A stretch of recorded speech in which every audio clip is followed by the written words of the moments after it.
Aduh, kesiannya penyampai-penyampai dekat Era FM ni, especially Pak Azad and the gang. Nak cakap macam mana perkara ni? Actually, benda yang you all buat tu memang salah lah. Memang salah tu memang salah, tak boleh nak ditikaikan.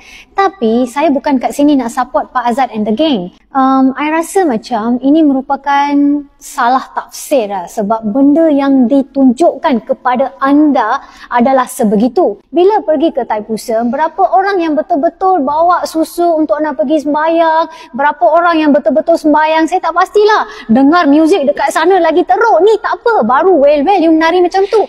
Kalau you pergi dekat Thaipusam, semua orang pun duk menari macam tu.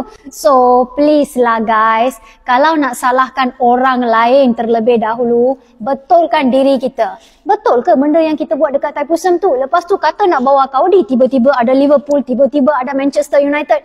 Tuhan kita ke tu? I pun tak pasti. Minta maaf ya kalau saya salah. Mesti nak kutuk ni. Start kutuk dekat bawah. Okay, bye. Kutuk.